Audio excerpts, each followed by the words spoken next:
Welcome to Spidell's Federal Tax Minute. I'm your host, Catherine Zidane, and this week we're discussing which solar energy credits taxpayers can take if they have residential properties with some business use.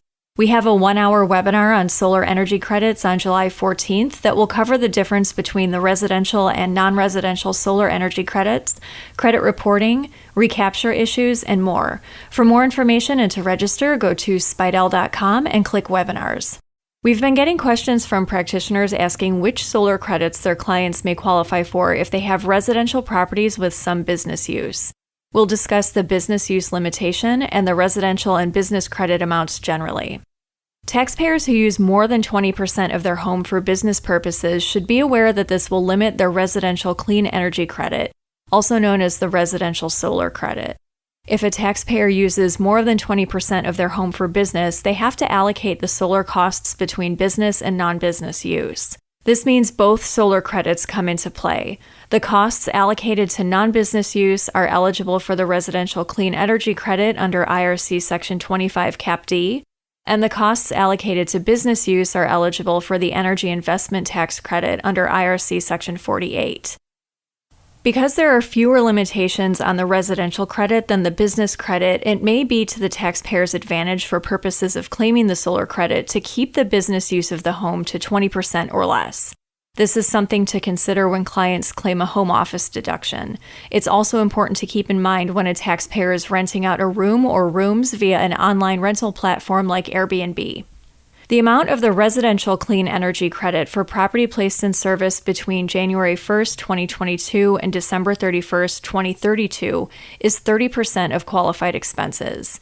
The amount of the residential clean energy credit available to taxpayers carries no real limitation. This means that high-income taxpayers can take the credit without fear of reduction. There's no maximum credit any taxpayer can take annually or in their lifetime. The credit is not limited by the taxpayer's AGI. The credit can offset AMT, and the credit is non-refundable, but any unused portion may be carried forward indefinitely, even into years after the credit has expired. IRC Section 48 provides for credits for expenditures on non-residential energy property. The energy investment credit under IRC Section 48 is part of the investment tax credit under IRC Section 46, which in turn is part of the general business credit under IRC Section 38. This means the energy investment tax credit is combined with most other credits claimed by the business. The combined credits are not refundable, but unused credits can be carried back 1 year and carried forward 20 years. The base amount of the energy credit for equipment that generates solar energy under IRC Section 48 is 6% of the basis of the property. But taxpayers operating a business out of their home will qualify for the 30% bonus credit amount, since any solar energy system installed on a home would not be subject to the wage and apprenticeship requirements imposed on facilities that have a maximum net output of 1 megawatt or more.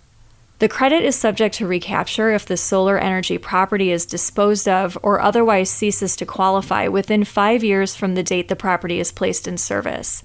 The amount of credit that is recaptured depends on the year the property is disposed of or ceases to qualify, ranging from 100% if it's disposed of within the first year, reduced by 20% per year down to 20% if the property is disposed of in the 5th year. Other issues to keep in mind for business solar property are that a business that receives an energy investment tax credit has to reduce the basis of the property by 50% of the credit, and solar property is treated as 5-year property for makers purposes and is bonus depreciable. Spidell's quarterly federal tax update webinar will give you all the news you need to keep your clients current, as well as new tax planning strategies to minimize taxes.